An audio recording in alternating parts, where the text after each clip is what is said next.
Hey guys, so I was at the BFI London Film Festival 2023 and I saw a lot of movies. I know it's been a while since I've done content like this, but I really wanted to. Seriously, there's a lot, let's get on with it. The first movie I saw at the festival was Inside the Yellow Cocoon Shell, the directorial debut of Pham Thien An. This is a 3-hour Vietnamese film following a man questioning faith in the wake of his sister-in-law's death. It is very slow and naturalistically paced, which works for the film for better and for worse. One of my pet peeves with a lot of films in general tends to be that conversations feel like summaries of themselves. So many movies are so desperate to cut the fat that they work against themselves and create a shimmer of convenience that gets hard to unsee once you've caught it. I get why this happens for the sake of a condensed runtime, but so often it ruins the immersion of a film. A great example of a film with realistically paced conversational scenes is last year's Tar, which I really appreciated for how lengthy and meaty and genuine the actual conversations and discussion scenes were. Inside the Yellow Cocoon Shell operates in a very similar way, allowing itself to flow in a genuine sense that I really appreciated. It does unfortunately lead to a fair few scenes feeling too long and drawn out at times, and at least too much so in regards to the purposes and what they communicate. I had no issue with the 3-hour runtime of this movie, but I do think you could trim down a fair few scenes and it would be for the better. The performances in this movie were fantastic, and I found myself particularly impressed with the child acting. The editing is incredibly patient and respectful of what the movie is trying to do, allowing for long takes to play out without much interference at all. My favorite aspect of this movie would have to be the visuals. The framing, lighting, and color palette never aim to be intentionally showy, but they're also purposeful and intricate in how they're handled. The blend of stillness and movement was strong and well realized. The way scenes were blocked were clearly worked out in sync with how they were going to be shot, and that led to a lot of really well handled and visually appealing sequences. For a first feature, I found these elements to be incredibly remarkable. The script is a bit sluggish at times, and I found myself struggling to get into it near the beginning of the movie. However, over time, I grew a lot more invested and found myself connecting to and truly loving a lot of what this movie had to offer in that regard. There's some great character writing and plenty of strong dialogue, and everything feels incredibly believable. There was definitely room to improve here, but as a whole, I found myself rather impressed with this one. It starts out a little iffy, but I'd highly recommend sticking with this one and trusting it. It is worth your time, even if I still think it could definitely be worth a little less of your time. And I'm giving Inside the Yellow Cocoon Shell a 7 out of 10.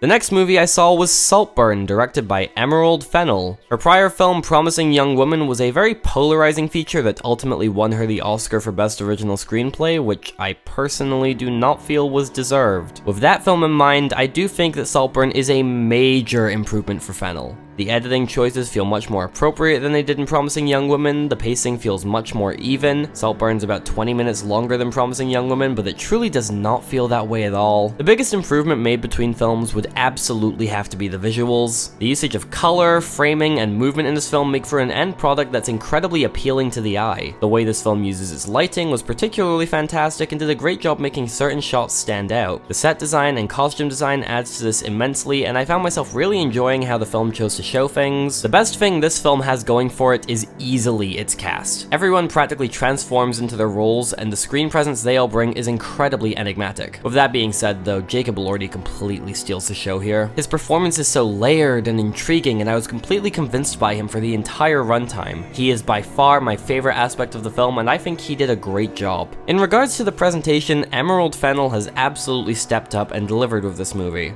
Unfortunately, I do not feel the same way at all about the writing. This is a screenplay I felt completely emotionally divorced from. None of the characters were particularly interesting to me, and the narrative often felt obvious without doing anything interesting in how it was written in order to sell itself to me. I was just utterly bored by how this film was written. The worst area of this movie is absolutely the dialogue. Despite how this movie is being marketed, the experience of it definitely feels more like a comedy than a character drama. Maybe that's just because I didn't care about the characters, I don't know. But when the film actually gets to Saltburn, which it takes far too long to do, it just starts shooting joke after joke at you, and not a single one of them landed. It was honestly a little awkward to be the only person in the sold-out screening who never laughed once. The cast are really selling this material, but the material just did not work. When the dialogue does opt to be serious, it just feels more try-hard than anything else. It's constantly insisting importance at you, and none of it ever really feels earned. Despite loving the final shot of this movie, the ending didn't really have any effect on me. I pieced a lot of it together long before the film clearly wanted me to. Some of the reveals did surprise me, but only in that they were meant to be reveals. You can really tell from where this movie goes that Fennell wanted to one-up from her last movie, and while it will definitely work for others, it did not work for me. So yeah, it's an improvement. As an audio-visual experience, Saltburn is definitely doing a good job, but it's hard to just latch onto the audio-visual experience for a writing-focused film that is over 2 hours where the writing is also bad. Check this one out if you want. My audience seemed to love it, but I just did not get much out of it. And I'm giving Saltburn a 5 out of 10. The next movie I saw was Terrestrial Verses, directed by Ali Asghari and Alireza Khatami. This is a film I was already intending to see based on my interest in the concept and the subject matter, and that had my excitement grow when seeing who was behind it. Ali Asghari's Until Tomorrow is a film I saw at last year's Edinburgh Film Festival, and while it wound up just being decent overall, the highs were phenomenal and it truly showed a lot of potential for him as a director. Naturally, seeing his name attached to this enhanced my interest tenfold. Having now seen the movie, I'm incredibly happy to say his potential has more than paid off here. This film is essentially a series of short vignettes, each centered around a certain aspect of rulings or judgments held by those with power in Iran. They're all still single-take scenes shot adjacent to the character the segment focuses on, which allows you to see them as the person talking to or interviewing them sees them. One of the segments is also shown in the placement of a mirror while a young girl is finding an outfit appropriate for school. I found this to be a really effective choice that not only brought out the best in the framing, but brought out a lot from the actors as well. Everyone in this movie delivers a fantastic performance and gets a chance to make their character their own. The combination of these performances as well as the writing helps to make all of the characters feel incredibly human. The different segments have a variation of tones that I felt were all pulled off incredibly well. You absolutely feel the weight and discomfort of the characters, but are presented with effective humor throughout that never undercuts the seriousness of any given scene. This movie is 77 minutes long and it absolutely flies by, largely due to the structure of it being a variety of contained scenes. This was overall a very enjoyable and purposeful movie that I'm very excited to see again, and at this point I'm on board to see whatever Ali Asghari does next. This is easily one of my favorite films of the year and I would highly recommend checking it out when you can. And I'm giving Terrestrial Verses a 10 out of 10.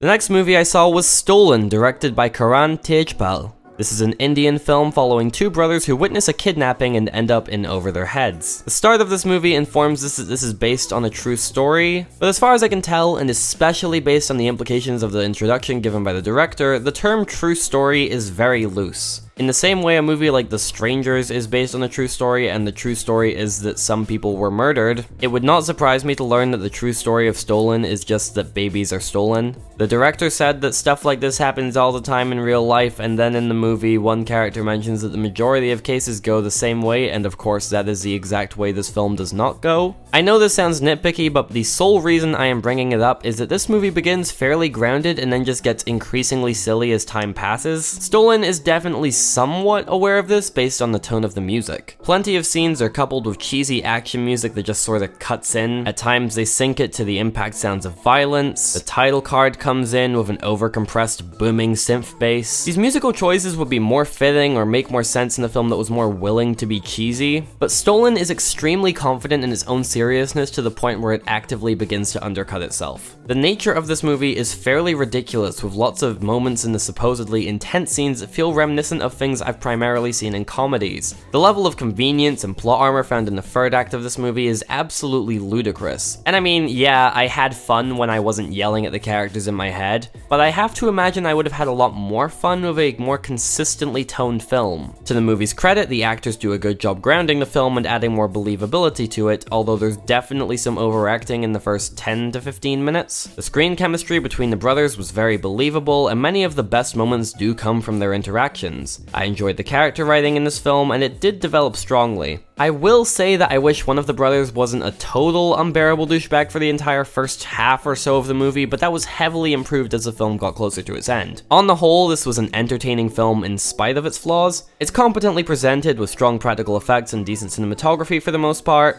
and while it's definitely far from perfect, I had a good time with it. And I'm giving Stolen a 6 out of 10. It is closer to a 5 than a 7. The next movie I saw was May December, directed by Todd Haynes. This is a character study surrounding a married couple and the actress who visits them to prepare for playing the wife in a movie. It's fronted by Natalie Portman, Julianne Moore, and Charles Melton, and all three of them are phenomenal here. The The characters they portray have a lot of layers that the film peels back as it goes on, and all three do a great job planting seeds for them in a way that never feels inconsistent or overbearing. The performances are all incredibly multi-dimensional and mature, and I really loved watching how they changed depending on the setting or how they interacted with one another. The writing was overall effective for me, with a lot more blunt and dry comedy than I was expecting. Not all of the humor landed for me, but enough did, and enough was hysterical that I didn't really mind as much when it didn't. At times, that sort of added to the film's often uncomfortable atmosphere. The cinematography was nice, although a few shots did look a little cropped. I enjoyed the production design throughout this movie. It was very well implemented and there were some good touches to it. The musical score is very intentionally melodramatic, and at times it really worked with the scene it accompanied. At other times, however, it felt incredibly inappropriate in the context of what was being shown. There's a few moments in the movie that don't really look convincing at all. Some poorly cheated smoking, some eating where nobody seems to swallow, perspective shots that wind up being inconsistent the second they call for dramatics. Honestly, all of these things aside, I'd probably be calling this a great movie if the sound mixing wasn't so unbelievably bad. There are scenes where it's fine, and there are scenes where dialogue is completely lost because of it. Sometimes sound effects and background noise drown it out, sometimes it's the score, sometimes it's just generally muffled. There's a scene early on where a child screams and it legitimately hurt my ears. And I know it wasn't the fault of the venue because the film I saw directly after this was at the exact same venue in the exact same room and I had no issues there. It pains me because this film is so strong otherwise, but this soul aspect absolutely undercuts it. It's not even all of the sound work, it's just this specific area that was incredibly poorly handled. Still, I'd recommend this movie overall, in spite of that one glaring issue. This movie is going to Netflix, so maybe that'll help that problem, I don't know. As it stands, this is still a very good movie and I got a lot out of what it showed me. And I'm giving May December a 7 out of 10, it is closer to an 8 than a 6. The next movie I saw was Hitman, directed by Richard Linklater. This film follows a fake hitman who breaks the code in order to help a woman in an abusive relationship. It's also co-written by and stars Glenn Powell in the lead role, and he honestly did a fantastic job. Powell's always had a knack for comedy, but he really gets to let loose here. He's so confidently committed to every scene and gets to show off so much range and acting ability, and even when it's just for a punchline, he goes for it as if it isn't one. He has that kind of natural comedic talent to make something funny without having to make it funny. He's a really excellent character actor, and I get the feeling this film will land him plenty of opportunities to do more films that allow him to go all out like this one does. The acting on the whole was pretty fantastic, but he really runs the show here. Adria Arjona also did a great job, and her performance here is definitely a step up from Morbius. There's a slickness to the cinematography that I really enjoyed. It's never particularly showy in the shot composition, but the way the film looks is still somewhat creative with strong intention to how certain things are shown. Oftentimes the shot is focused on getting the punchline in the most efficient way possible, and in that regard it absolutely succeeds. The musical score is tonally strong and well composed for the film. The editing clicks perfectly with the dialogue and overall writing. I really enjoyed just how far this movie went with the production and costume design. Once again, it's wholly committed to an extent that I really appreciated. The writing found in this movie is wholly refreshing and fun.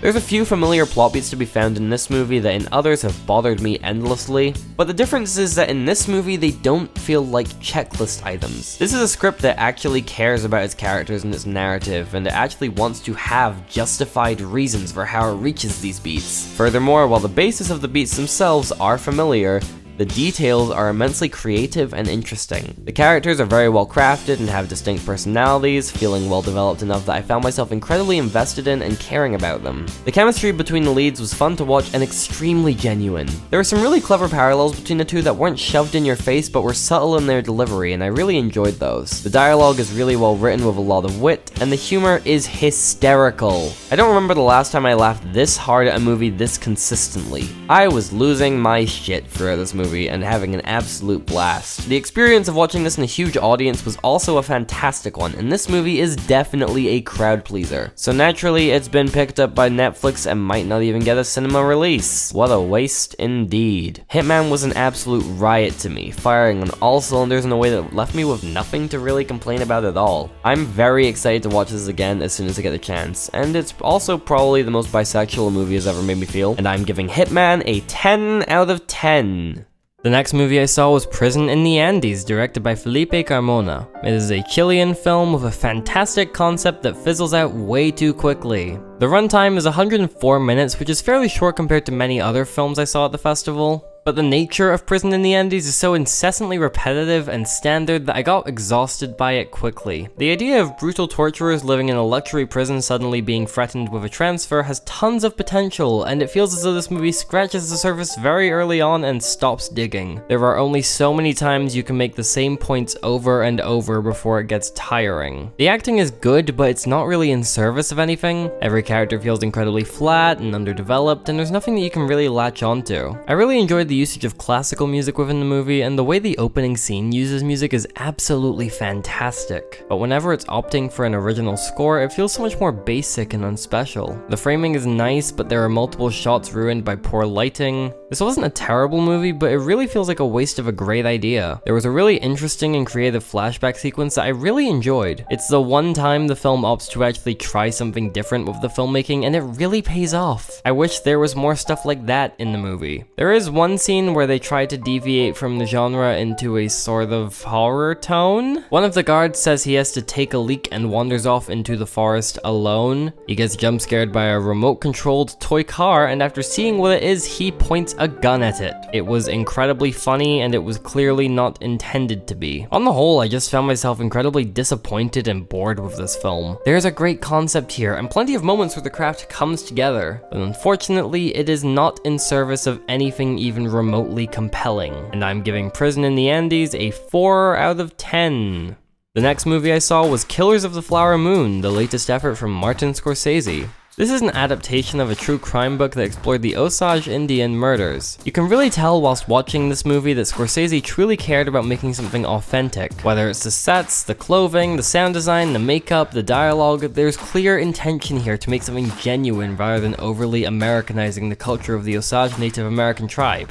This is their story, and he treats it with a bluntness that refuses to hide the horrors of what happened whilst also showing it in a respectful light and never allowing it to become gratuitous. This is a film that manages to constantly shock you, never losing its power to do so over its 3-hour 26-minute runtime. The acting on display here is remarkable from all corners, and that's especially true of Lily Gladstone. When introducing the movie, Martin Scorsese described her performance and character as the soul of the movie, and she truly has the acting chops to pull that off. And she captures her character with a striking precision that left me in awe. Leonardo DiCaprio was good, although at points I just saw Leonardo DiCaprio rather than the character. He was still good in those moments, don't get me wrong, but I needed a little more than he gave me in those scenes. Robert De Niro did a phenomenal job and brought a largely terrifying presence of intimidation to the film. On the whole, the cast did a great job, and I was engrossed in what they brought to the film. The characters are very well fleshed out and get to develop and grow in ways that were fascinating to witness, and the unfolding narrative we followed them through was endlessly gripping.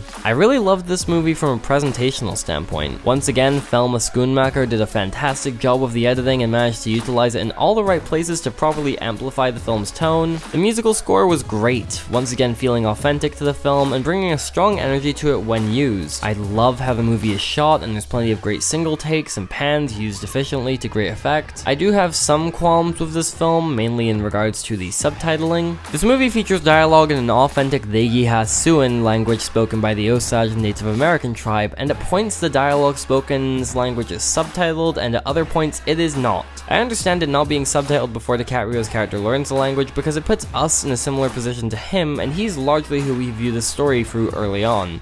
But after that point, it started to bug me a little, and I wish they'd been more consistent in that regard. The passage of time between scenes was also all over the place without much clarification. It probably wouldn't have even bothered me if they didn't draw attention to it in the script. On that note, the 3-hour 26-minute runtime absolutely flew by for me, but it probably could have been lengthened a little to develop some scenes further to the necessary extent rather than letting them feel glossed over. Still, all that and some nitpicks aside, I found myself truly affected by this movie. Scorsese has done a stellar job here, and I'm glad to say this film was worth the hype, and I'm giving Killers of the Flower Moon an 8 out of 10. The next movie I saw was Behind the Mountains, directed by Mohammed Ben Attia. This is an Arabic film about a father who takes his son to the mountains to show him something, and that's all I can really say without potentially spoiling this movie. This is a very bizarre movie. I found myself consistently entertained by it, but not for intended reasons. This film is intended to be a serious drama, but I enjoyed it as a great unintentional comedy. And it's mostly the fault of the script. The way this movie is shot is absolutely beautiful, with great usage of of location, the Foley and mixing felt fairly genuine, the cast were capable and well suited to their roles, although I do think the child acting was noticeably weak at points. There are plenty of elements to this film that work, but they are in service of a script that does not. The movie starts at a ridiculous point and just goes deeper and deeper whilst increasing the seriousness in the tone. It likely did not help that the characters never acted consistently at all. The way this film is edited also adds to the comedy for me. There's some really funny cuts from setup moments straight into particularly goofy payoff shots. It's just a very nonsensical movie that I had a great time with, and honestly, I could probably watch it again. The runtime flew by, I was never really bored, and I think you can tell I was very entertained by this movie. If you're like me and can find humor out of bad films, I would highly recommend you check this out. I wholeheartedly believe, based on the filmmaking here, that this director has potential to make a great movie, and maybe one day he will with a better script. As for now, at least it was funny. And I'm giving Behind the Mountains a 3 out of 10.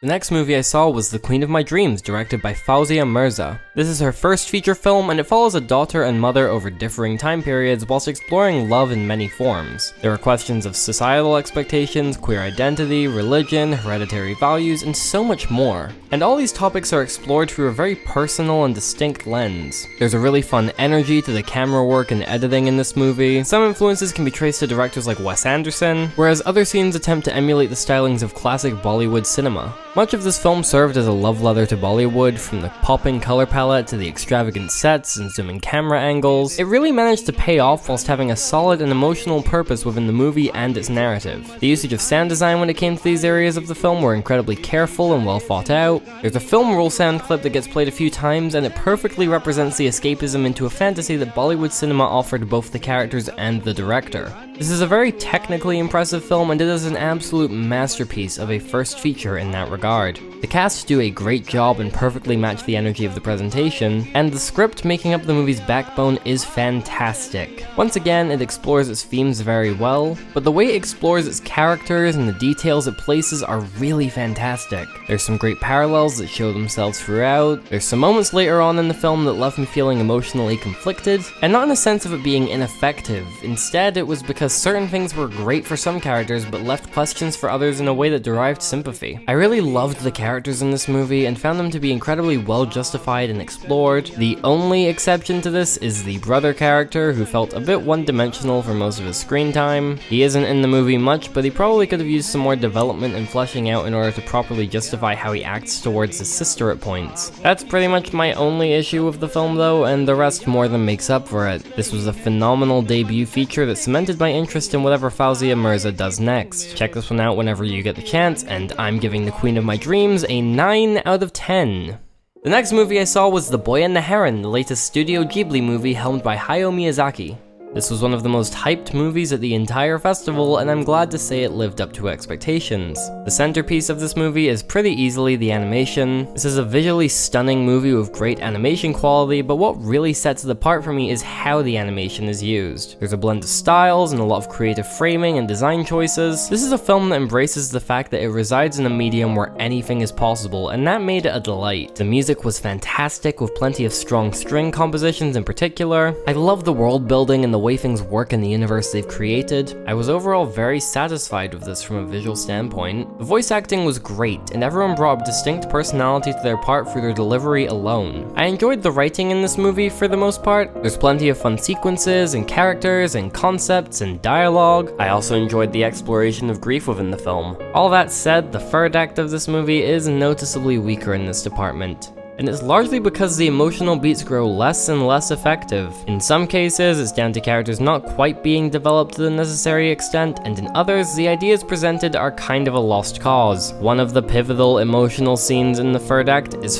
far too familiar to a scene from Ready Player One. And obviously, this is much better than Ready Player One, and the scene is much better handled than Ready Player One. But I don't want to be thinking about Ready Player One when we're approaching the emotional climax of the movie. For a film so conceptually creative creative and striking, it also began to get a lot more predictable and standard. The third act is not outright bad or anything, and I still enjoyed much about it, but it is a noticeable drop-off from everything that came before it. Still, I really enjoyed this movie. Check this one out, especially if you're already a Ghibli fan. I've only seen a handful of their works as of now, but this is easily one of my favorites, and I'm giving The Boy and the Heron an 8 out of 10. The next movie I saw was Robot Dreams, directed by Pablo Berger. This is a very cute animated movie with no dialogue about a lonely dog who builds a robot friend. It's a very sweet film with lots of creative sequences and interesting designs. The humor was particularly effective throughout. The characters were easily lovable. The usage of music was fantastic, and there was a strong variation on motifs whilst managing to return to certain songs for emotional purposes. But honestly, this movie was just far too long for what it was. It's 102 minutes and I enjoyed it, but it was honestly pretty repetitive. This is a good movie, but it started to wear on me in the second half. I don't really have a lot to say here. It's nice. I loved the first half of this movie and I enjoyed the rest on a mental timer. I don't really have a lot else to say about this film. I would recommend it overall. I'd recommend this to parents depending on the kid. I noticed two in my screening, one of whom was kicked out within the first 5 minutes because they wouldn't shut up, and the other of whom spent the entire third act with their head buried in their dad's chest because of a particularly upsetting scene. It's very kid appropriate, but just proof it first, I guess. And I'm giving Robot Dreams a 7 out of 10. The next movie I saw was Ferrari, directed by Michael Mann. One thing the London Film Festival does is host a secret screening wherein you don't know what film you're about to watch. Last year I attended this for the first time and I got to see the menu as a result. It's a fun setup for an event with promise of a highly anticipated film. And so this year's movie was Ferrari, a biopic I likely wouldn't have seeked out at the festival if it was a regular option on the program. And based on the movie itself, I would have been right to do so. This is a fairly subpar biopic with a lot of the typical bad biopic grievances. It's overlong with an atrocious sense of pacing, the music is indistinguishable and emotionally manipulative, the editing is prone to interrupting scenes with other scenes and completely disrupting the flow and weight of the film at any given moment. Many shots are held too long, close-ups are taken in far too close to a ridiculous extent. The cinematography as a whole just felt incidental in spite of a few solid shots. It has production value, but that does not distract from how boring the content itself is. The dialogue feels like exposition-based info dumping, and the info dumpers feel robotically constructed. It's a bad biopic, alright. What does set this one apart is that the acting's kinda bad too. This is one of those movies where we're in a foreign country the whole time, but everyone speaks English because general audiences can't handle subtitles. But the Italian accents in this movie are so legitimately terrible that I don't understand why the actors didn't just use their natural accents. It would have genuinely been more convincing. Adam Driver sounded more like he was trying for Dracula than Enzo Ferrari, and believe me, I'm becoming quite the expert in that field.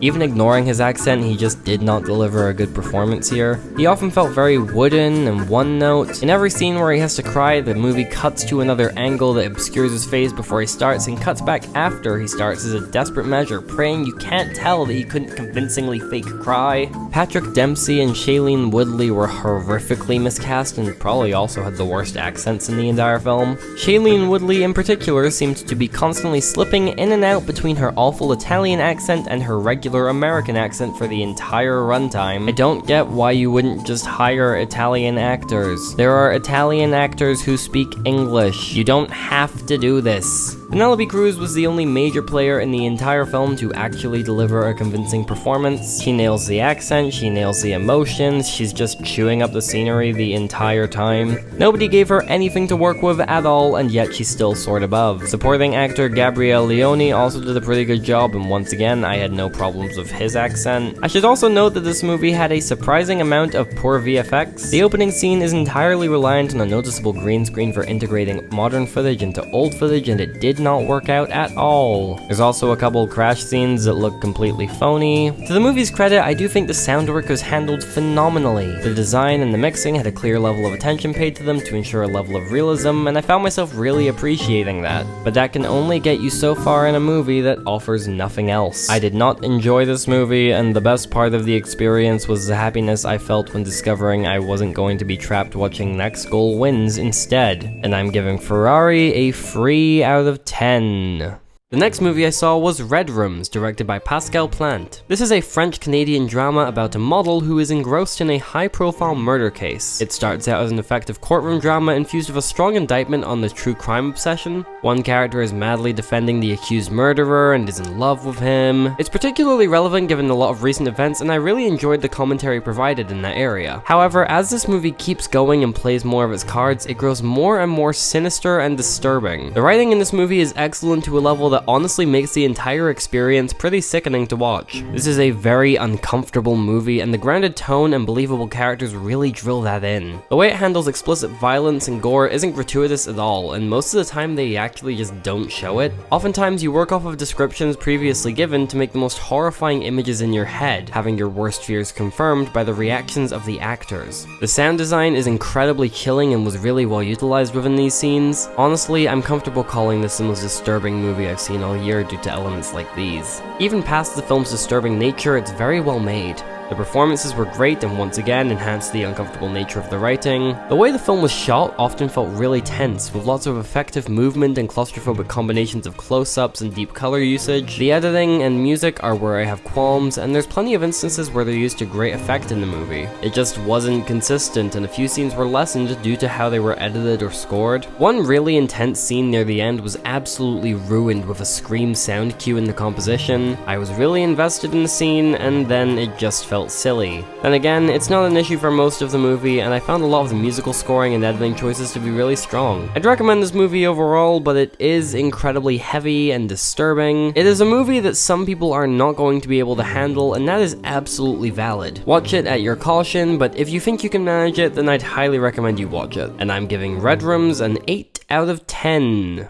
The next movie I saw was Late Night with the Devil, directed by Cameron and Colin Cairns. This was honestly one of my most anticipated films of the entire festival, and sadly it did not stick the landing. This is a found footage horror movie wherein a slew of supernatural events occur live on a 1970s talk show. This is a fantastic concept that could make for something legitimately great if handled in an authentic manner. But despite the attention to detail in the sets, costumes, graphics, lighting, and performances, this did not happen. In the opening of the film, we are told we will be shown a taping of the live episode as well as never seen before behind the scenes footage. With the episode footage, all of the audio is far too clean and modern in its quality. I got the aspect ratio right, but the old-timey look to the footage looks like it's just a filter. It probably would have been cheaper to film this with more accurate equipment, and it probably would have been much scarier too. The reason analog horror and films like Skinamarink are so popular right now is because the messy, buzzy nature creates a much more discomforting atmosphere. The older cameras also slightly obscure things, which taps into the inherent fear of the unknown. With what the concept of this film is, there is no reason not to do this. Even just from a practicality standpoint, it probably would have helped the digital effects look better. There are a lot of them in the film, and the majority of them do not look particularly convincing. Some of them probably needed to be digital, but some definitely could and should have been practical instead. The episode footage in this movie is just overall incredibly ingenuine and phony, and it absolutely gives up on trying in the last 10 to 15 minutes of the film. The editing, the filtering, the camera quality, everything the movie was trying to do is just ripped away, and none of it is believable. But you know what? At least this section of the film felt like it was trying. The behind the scenes scenes are just regular modern filmed footage in black and white. They didn't even bother to put in the effort. It's so annoying. The script in this film is an area I find myself mixed on. The personalities of the characters feel very genuine, and some of the comedy was effective. The atmosphere early on was decently efficient, but as it goes on and tries to lean more into horror, it just keeps undercutting itself with comedy that really needed to be dialed back. It's so unconfident in itself and just keeps pulling you out of the experience. It's like you're watching a really serious movie with a drunk friend who keeps trying to riff on it at every pivotal moment. It just keeps getting in its own way, and it really started to get on my nerves in that respect. This movie is also far too unbalanced in the ratio of build-up to payoff, and much like the last 10 to 15 minutes of the movie are the worst part from a presentational angle, they're also just a narrative letdown that feels incredibly anticlimactic. As said earlier, a lot of things in this film are handled incredibly well and had a lot of care and effort put into them, but the areas where it really counts in this film are treated more like an aesthetic the film desires than an actual creative choice. This could have been really fantastic if it was really willing to commit, but alas, I left this screening disappointed. And I'm giving Late Night with the Devil a 5 out of 10.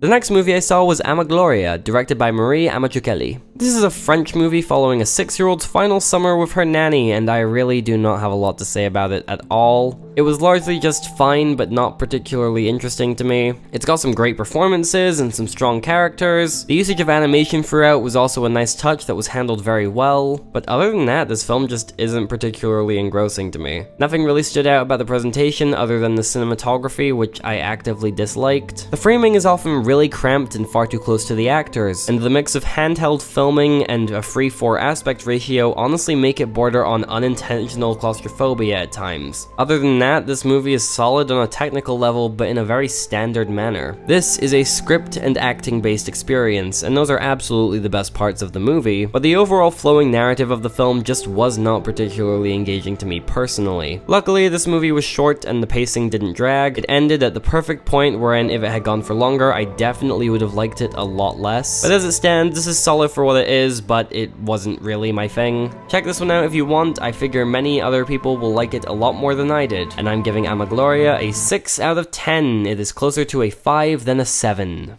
The next movie I saw was Swan Song, directed by Chelsea McMullen.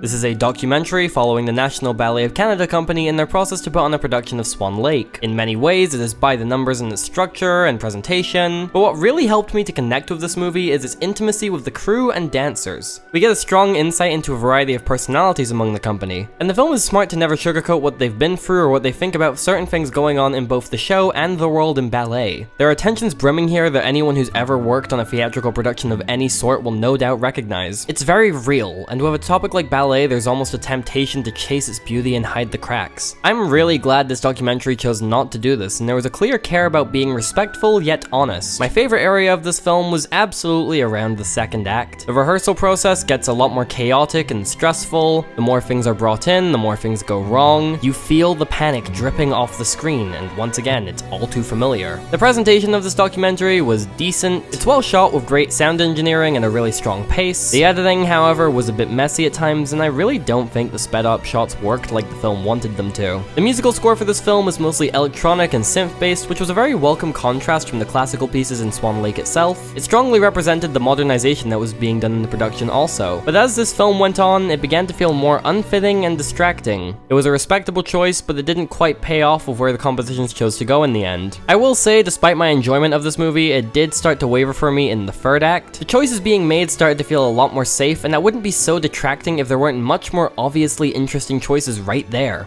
As you'd expect with this documentary, it ultimately builds up to the opening night of the performance, showcasing footage of the performance with snippets of what's going on backstage throughout. For a documentary that so genuinely highlighted the stress of this process and industry before this point, I was undeniably a bit disappointed that we didn't really see much of that at all in this sequence. The ballet is very beautiful, undeniably so, but I felt like I was being robbed of something both more fitting to what was shown prior and more interesting than what we got. The ballet footage itself is essentially a montage edit, which is understandable, the show is really long, but I feel like evening out the balance and letting footage flow more naturally would have been a better choice considering the narrative that had just been built up. Even just a simple back and forth between backstage and onstage would have worked much better in my opinion. It's still a very good documentary, I just wish it had gone that bit further personally. Definitely check this one out when you get the chance, there's a lot it does really well, and I was genuinely invested throughout. And I'm giving Swan Song a 7 out of 10. The next movie I saw was Unmoored, directed by Caroline Ingvarsson.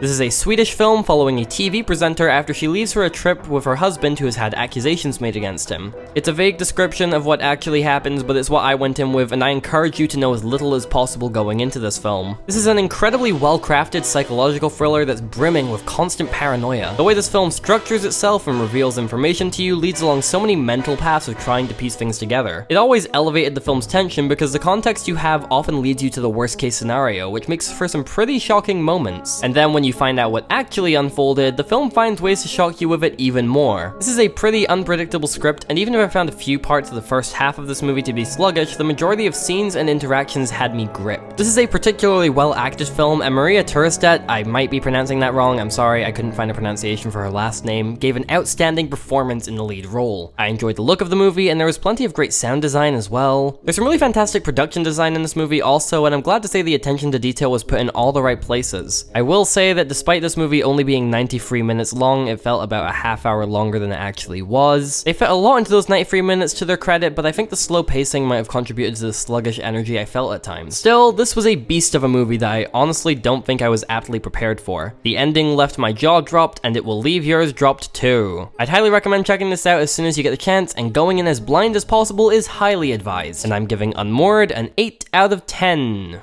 The next movie I saw was 20,000 Species of Bees, directed by Estíbaliz Urúzula. This is a Spanish film about a 6-year-old girl discovering herself whilst on a family vacation. One of the main things I love about this movie is how much nuance it approaches its ideas and themes with. The characters and conversations are handled with a multi-dimensional standpoint, allowing us to properly explore the concepts and lives in front of us while showing us it's not all black and white. We develop a strong understanding of stances and thoughts people hold, as well as what might have brought them to that point, and in some cases, what may move them past it. At times, the way this movie handles scenes is beautiful and poignant. At others, it's honestly heartbreaking. And one of the things I really admired is that you never know which it will be. 20,000 Species of Bees is a reflection of life as the protagonist discovers hers, and it's a very clever film in how it handles this. There's discussions of gender, faith, religion, love, art, and so many other things that are fundamental to her life and the lives around her. It makes for an incredibly authentic experience, and there's a clear understanding of everything it looks into. The performances here are fantastic all around, and I found myself very impressed with the caliber of the child performances. Sofia Otero has a lot to carry as the lead of this movie, and on top of that, this is her first film acting role. She manages it all, and delivers a performance sure to leave audiences in awe. It's a very well-made movie also, with lots of great camera work and really nice usage of locations. The wardrobe was well considered, the lighting was beautiful. I love the tone and the through line of the movie. It's just an absolutely magnificent film that I can't recommend enough. Words don't really do this one justice, you kinda have to experience it for yourself to understand. And I'm giving 20,000 Species of Bees a 10 out of 10. The next movie I saw was Foe, directed by Garth Davis. It's pretty well known at this point that this movie arrived on Rotten Tomatoes with a pretty measly 0%. I should note that I had my tickets before this happened, and this was not why I saw the film. Regardless, Rotten Tomatoes have a system I really hate when it comes to averaging a score for a good movie. The way they work is by weighing up the level of positive to negative reviews, but with no separations or indicators. So, for example, if every critic gave a movie a 10 out of 10, it would get 100%, and if every critic gave a movie a 6 out of 10, it would also get 100%. It is a terrible system in that regard, I hate it for that, but I can't deny it's pretty reliable for when a movie is polarizing or supposedly bad. Having this kind of metric is useful in that one specific situation.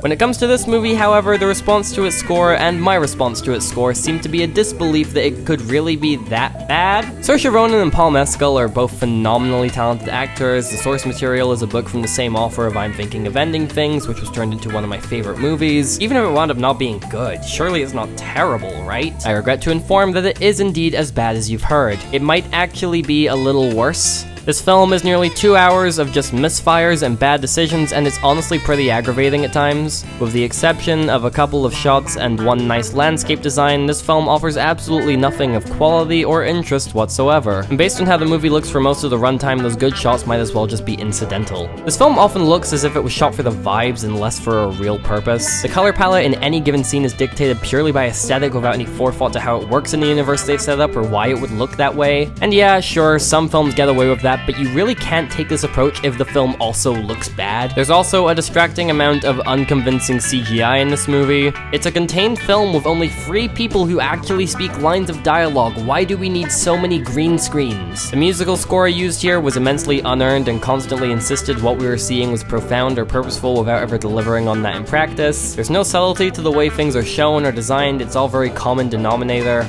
The writing in this movie is not good, largely due to a lack of likable characters and some extremely hollow dialogue throughout. I was never even remotely interested in the narrative, and it only went in the most obvious directions imaginable without even a shred of care for how it would get there. This movie's payoffs left me with more questions, but not in a good way where it was open-ended with elements that are fun to think about and theorize. Some of this just doesn't make any sense at all based specifically on what the film itself sets up. Perhaps the biggest crime here is the combination of the acting and directing. As said earlier, Saoirse Ronan and Paul Mescal are both phenomenal actors, but they have nothing to work with on paper, and they didn't seem to get the right direction here at all. A lot of their delivery is awkward and stilted, and the emotions all come across as completely empty. They have zero screen chemistry, and I didn't believe either one of them loved or ever had loved the other character. I just saw two actors collecting a paycheck. Also, if you're gonna cast two Irish actors and have them in every scene and make most of the movie just them on their own, why would you opt to have them do American accents? There's no reason they had to for the script. They could have just spoken in their regular voices. It probably would have been better and more natural, but whatever, I guess. Aaron Pierre is the only other actor to receive lines of dialogue, and he is not a strong actor at all based on this movie. Even next to the weak work from Ronan and Mescal, he's just noticeably worse and horribly unconvincing.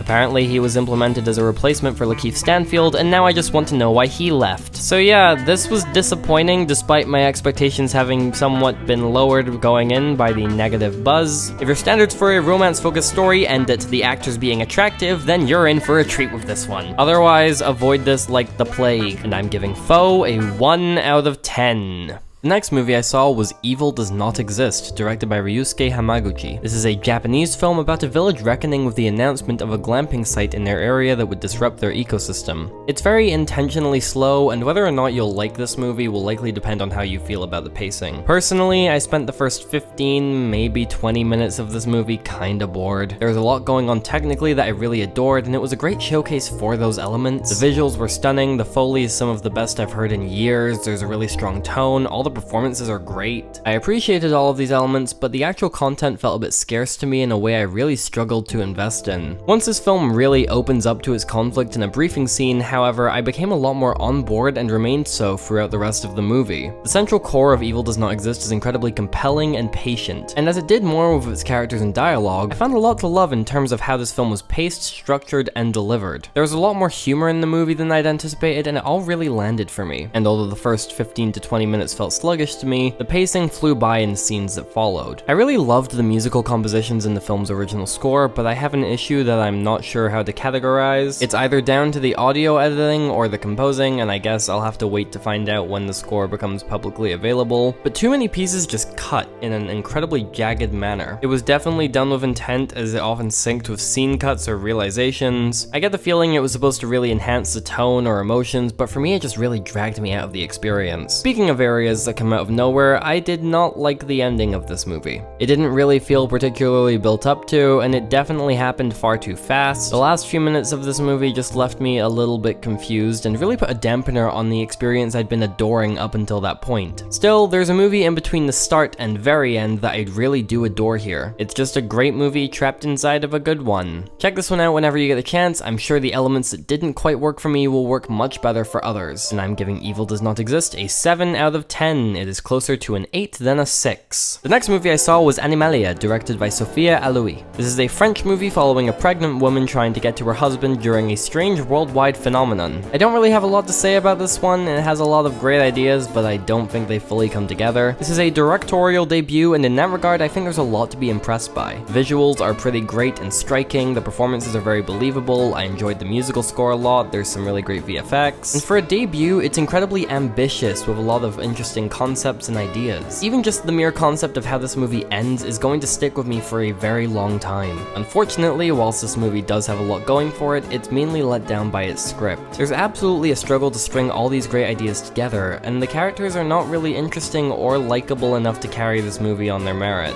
The arc of the protagonist in particular felt more insisted than actually developed. This film insists to us that she's questioning her faith, but the only indicators of that are just other characters talking at her and questioning her faith to her. Obviously, it reaches a payoff, but it feels incredibly phony and unearned. I should also note that the editing in this movie was incredibly incoherent on a few occasions. Some of it's down to poor and frequent cuts, some of it is honestly hard to describe. A lot of ideas were had, and they did not all come together. This is a film with plenty of potential, and for a debut feature, I think Sophia Aloui has a lot of promise and much to be proud of, but personally, I needed more from the writing in order to really get into this movie. Check this one out if it seems interesting to you. Some people seem to be loving it, and there's plenty about this movie that I genuinely do love, even if I don't think it all worked. And I'm giving Animalia a 5 out of 10. The next movie I saw was Tuesday, directed by Dina Oninos Pusik. I couldn't find a pronunciation for this name anywhere, I'm so sorry. This movie follows a cancer-ridden teenager and her mother after an encounter with death in the form of a talking bird. This is a very bold and ambitious movie with a lot of concepts and ideas, and while not everything landed here, I really love the universe and rules this film sets up. The world building found within this movie isn't exactly on a large scale, but it left me wanting to know more about the ramifications of certain events and more details on some of the ideas and answers explored. Unlike a movie like Foe, where the things it left me with to think about only got worse as I did, this movie gave me a lot to chew on and really did a great job handling its ideas. This is largely due to the tone of the film. It's a sort of absurdist film at times, and it very much leans into that when it comes to the film's logic. It's also able to be funny, although I will admit the humor I found in this movie's first act just didn't land for me. Maybe that's because it's the most grounded humor in the film, I don't know, but I was really glad when the film's comedy started to shift as it went on. The dramatic elements in this film were largely effective to me, and the way its conflicts were handled were consistently fascinating. The film's music is vital to its tone, and I personally think it was both well composed and appropriately used. There were emotional scenes in this film where a lesser movie would have slapped some melodramatic, sad arco strings, but this film has enough confidence in its content to let its content do the heavy lifting. It's a well-shot movie with some nice designs, and I really like the look of the bird. The VFX work with the bird was also honestly pretty incredible, and I was really impressed in that regard. Again, a lesser movie would have tried to use it as little as possible, but this film has it as a focal point and tries to show it as much as it can in its scenes in a variety of creative ways. The VFX outside of the bird were inconsistent, but that is not the majority of the VFX, and thankfully the majority was great. The acting was good, and as the movie allowed more from its performers dynamically, the performances really grew and improved for me. My biggest issue with the movie would have to be the writing for Julia Louis-Dreyfus's character. I get what they were going for with her arc and development, I really do, but I honest to god hated her for the majority of this movie. And it sucks, because what they were trying to do would have worked, but they go too hard on her weak points early on and just give her too much of an uphill battle to make the audience actually like her. I'd also like to note that while I love this movie's ideas, I do not love how some of them are presented. One of the film's key conflicts is revealed to the audience before it's revealed to the characters, and based on how it's revealed to the characters compared to how it's revealed to the audience, I really think it would have been more effective if we found out with them. The hints placed in the lead up to it were great, and the reveal to the characters is incredibly well paced and performed, but I felt robbed of the ability to really feel it because I'd already had it spoiled for me by the movie. And the way the movie revealed it was a completely different tone to how it was revealed to the characters. I struggled to feel the intended emotions when the film had already made a joke out of it. On the whole, I enjoyed this movie, and I think there's a lot of fantastic stuff here. It's very rough around the edges, but the things this film does well are beyond worth it. Check this one out when you get the chance, and I look forward to seeing what this director does next. And I'm giving Tuesday a 6 out of 10. It is closer to a 7 than a 5. The next movie I saw was Dancing on the Edge of a Volcano, directed by Cyril Ari. This is a documentary following the filming of Costa Brava, Lebanon in the fallout of the Beirut explosion. Immediately, this stood out as a movie in the program I was particularly interested in. Costa Brava, Lebanon was a movie I saw at the festival back in 2021 and really got a lot out of. I recall at the introduction to the movie, the director stated it was written as a worst-case scenario for Lebanon at the time of writing, only for the reality to grow much worse during filming and post-production. Needless to say, the pitch for this documentary instantly had me hooked, and I'm glad to say this documentary is just as insightful and compelling as the film it bases itself around. The craft of this documentary was strong with some great drone shots and sensible structuring. The editing and audio were iffy at times, but for the vast majority of the film I had no qualms. What really keeps you hooked throughout this documentary is the content. The way people talk about the issues being faced in Lebanon is very casual, and there's an unfortunate sense that this is just what people are used to by now. There's a variety of issues faced by the cast and crew past merely the fear of other explosions or an evacuation. They have to contend with COVID, floods, Zionism, impending lockdowns, funding issues. The movie never puts these all on the same level, but the perspectives do, and that made it hit so much harder without ever slipping into insensitivity. It strikes a perfect middle ground and never feels manipulative. The overall narrative of this documentary was engaging to me, and nothing in the film ever felt like filler. I will say the pacing dragged for me in the last half hour, but I was still interested and engaged with what was going on. Overall, I would definitely recommend this documentary, although I do think you should watch Costa Brava, Lebanon first. They go pretty hand in hand, and there are moments in this that will work much better for you with that movie in mind. And I'm giving Dancing on the Edge of a Volcano an 8 out of 10. It is closer to a 9 than a 7. The next movie I saw was The Zone of Interest, directed by Jonathan Glazer. It follows the commandant of Auschwitz and his family for a period of their lives whilst living next to the camp. This movie is a profoundly grueling and upsetting feature that achieves those feelings in a way most movies do not. I can already see some people misinterpreting this film heavily on wide release due to it treating the Nazi characters as characters and less of an entity like a lot of films do. But to me, the focus and humanization of these people is what makes it so uniquely horrifying.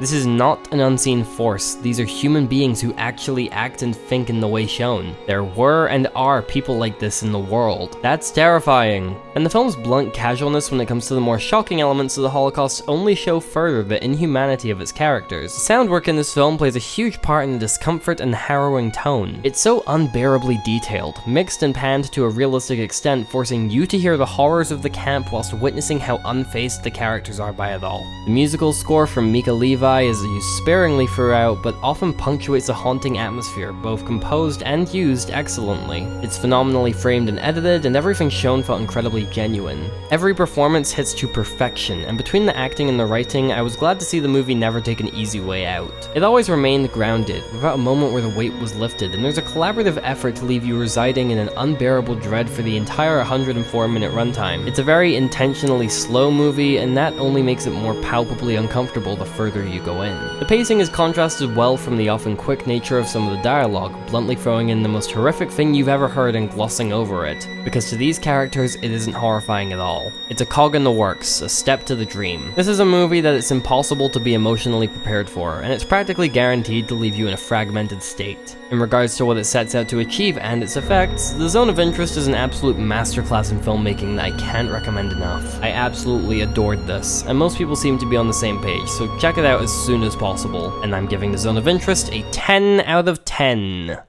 The next movie I saw was The End We Start From, directed by Mahalia Bello. This film follows Jodie Comer as a new mother trying to remain safe during an environmental crisis. Going into this film, I didn't know quite what to expect, but I knew at the very least I could rely on a fantastic performance from Jodie Comer, and she absolutely delivered. She really threw herself into this character and showed an immense capability when it came to emotional shifts in particular. She has an incredible talent for letting a new emotion wash over her in the most natural manner possible, and it really aided her performance skills in some scenes. The cast as a whole were fantastic, and even actors who just got a single scene approached it with a really delicate and careful understanding of their character and intent. My favorite performance in this film would absolutely be that of Catherine Watterson. This is probably my favorite performance of hers, and she very clearly took to it with a very strong intention for what this character was intended to be. The character writing as a whole here was pretty phenomenal, and the way this movie makes you care about its characters as well as what it chooses to tell you about them is incredibly well thought out. The way the dialogue was handled was also very effective, and the script knew exactly what needed said out loud and what needed said purely visually. The technical side of this film is pretty phenomenal, especially for a debut feature.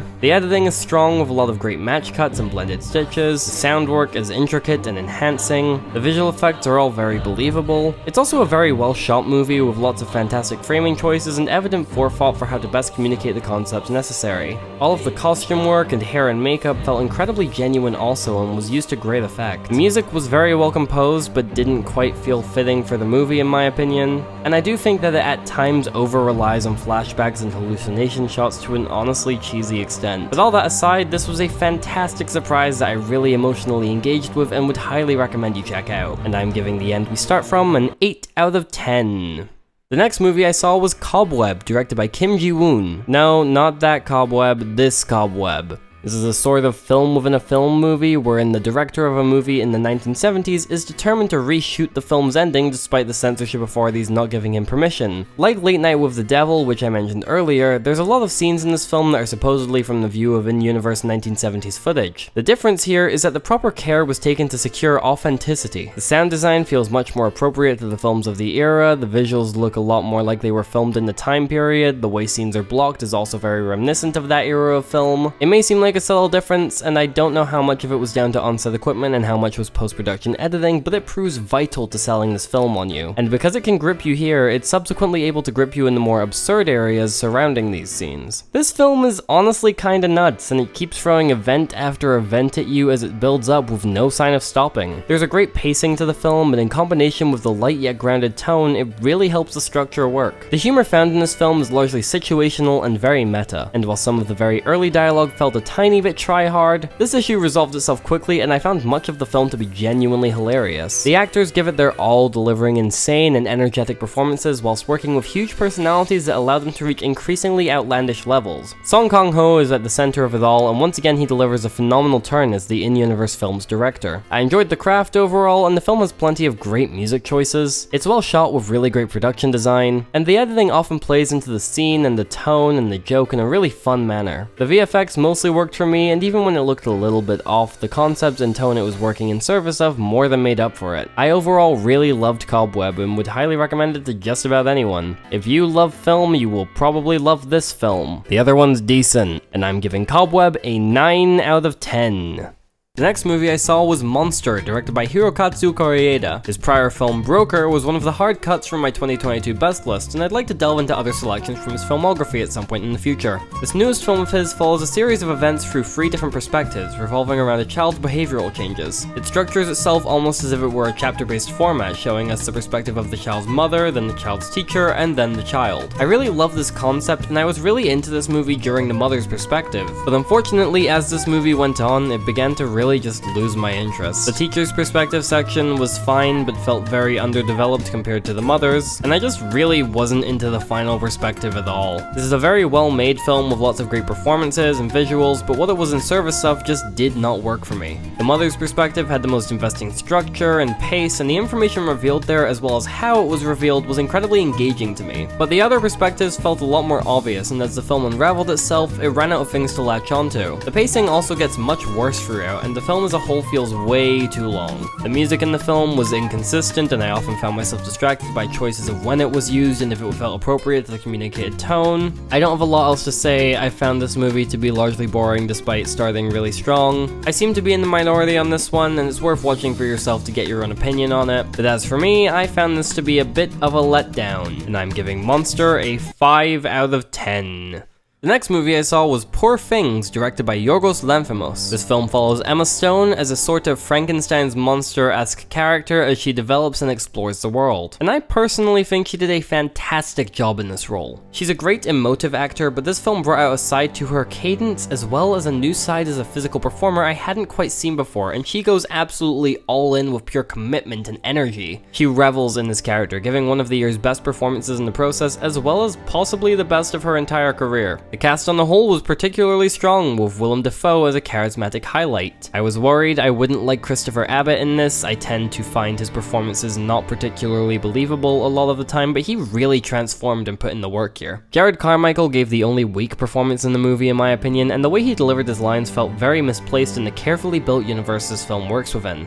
I really love how they build the environment and how confidently out there they're willing to go with it. The art direction is bold and pretty easily the best part of the film. I really enjoyed the way scenes were shot and how they flowed, and there's a lot of great and effective visual designs and concepts throughout. The score was phenomenal, and I was surprised to learn that this is the composer's first. He's gonna do great in this industry, I'm telling you now. I really love the tone and writing of this film. Characters evolve and develop very naturally, and the dialogue Stone is working with here is an especially great example of that. There's also a lot of really funny and often dry humor throughout, and the bold concepts continue into the narrative and the humor in a way that I really enjoyed. Many of the best scenes in this movie combine that with the energy of the performances, with Emma Stone's fish out of water-esque sequences being really engaging and fun. The only writing qualm I held was one joke format that just did not land at all. There's an overabundance of gags where a character would say a long sentence with lots of big and intelligent words, and there's a pause before the other character says a what, or a huh, or a what the fuck are you talking about? I know this sounds like a nitpick, but it cannot be understated that they do this a lot without ever landing it. And as much as I love the film's bold confidence in other areas, it works against the film here because the film does it so much that you can tell it thinks it's among its best material. That's just one element to the writing though, and the remainder of the script was an absolute blast with lots of insightful and thoughtful moments. As a whole, Poor Things was really fantastic. It only gets better the more I think about it, and it's one of the festival films I'm most excited to revisit. Check this one out as soon as you get the chance, and I'm giving Poor Things an 8 out of 10.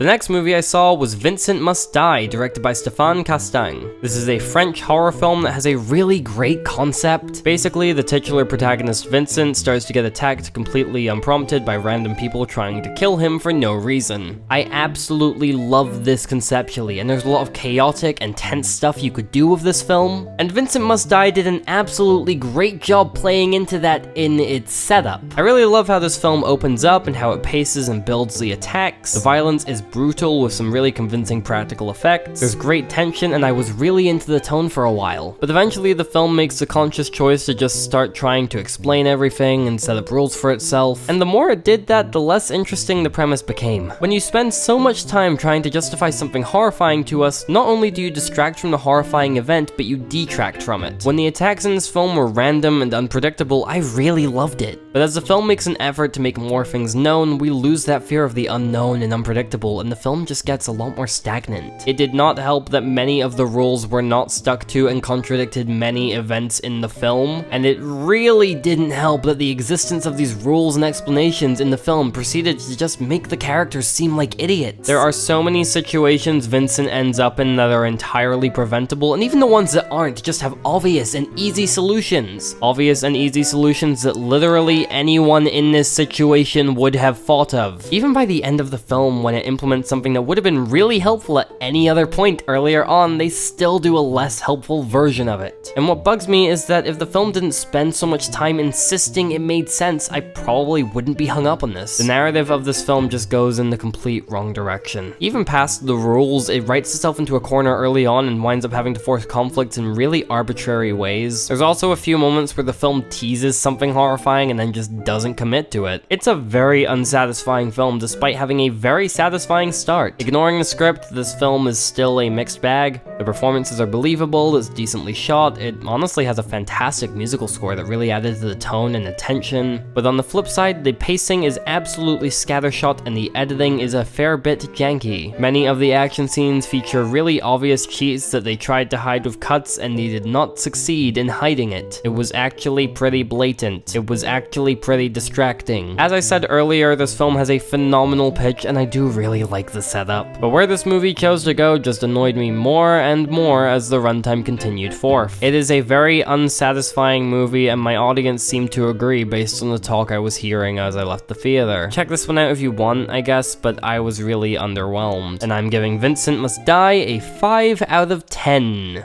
The next movie I saw was Perfect Days, directed by Wim Wenders. This is the year's submission from Japan for the International Feature category at the Oscars. The choice of this over films like The Boy and the Heron and Evil Does Not Exist seemed to perplex people, especially in regards to the latter as its director won the award only a few years prior. Having now seen this film, I can absolutely say with certainty that I not only see why they chose this, but think it's easily the best of the three. This movie follows a content toilet cleaner in his day-to-day life, creating an understanding of his life and routine while slowly showcasing more and more of who he is. This was a very serene and calm film with a peaceful atmosphere that I really loved. It drew me in with ease, and while a couple moments early on felt a bit passive, I found myself really gripped by this movie's tone and pace. The protagonist speaks fairly minimally over the course of the film, and so much of his personality was revealed to us through blocking, music, lighting, color, editing, facial expressions, so on and so forth. I really enjoyed the level of care put into communicating his characteristics to us, and the film feels very intelligent in that regard. Koji Yakusho was perfectly cast in the lead role and did a really great job bringing this character to life. His performance feels very human and lovable, and the layers to his character feel appropriately built up to in how he performs. I really enjoyed the performances across the board, and it's clear that the actors were aware of just how important the interactions were and how they affected the characters and the dynamics. I really love the presentation of this film, and there's a large variety of scenes that are shot beautifully.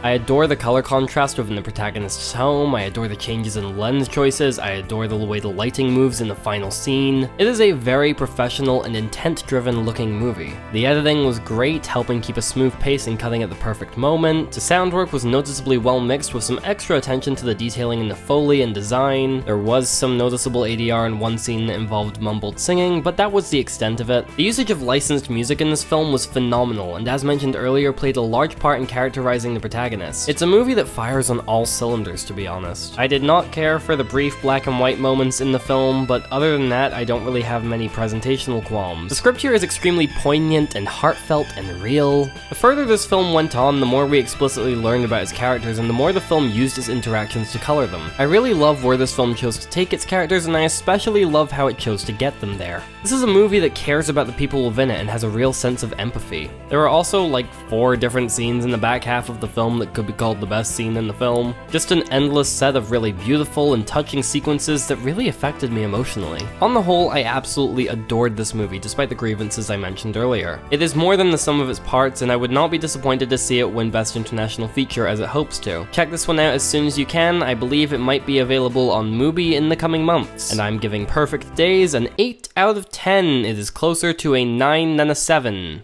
And the final movie I saw at the festival was The Kitchen, the directorial debut from actor Daniel Kaluuya and Kibwe Tavares. Daniel Kaluuya was also one of the writers for this project. This film follows the final social housing area left in London and a select few members within it. It's set in a sort of dystopian future, but features themes very relevant to our own society in regards to gentrification in particular. And it's competent. This film doesn't do much poorly at all, but it didn't really do a lot in any sort of interesting manner either. It's a very safe film that pretty much refuses to take any risks. From the presentation, you can really tell that this is a film that was made for Netflix. Aside from a couple of shots, the cinematography was incredibly stale. I really loved the shot with the lamp showcasing natural lighting to the left of the frame and affecting the color scheme and warmth as you went further to the right of the frame and what it represented within the character dynamic shown in the shot. It was the only shot in the film that really stood out to me in any meaningful regard. The music was fine, but over-insistent at times. The visual effects do not always hold up, and of course that will be less of an issue on a smaller screen that people will stream it on, plus whatever compression Netflix throws over it.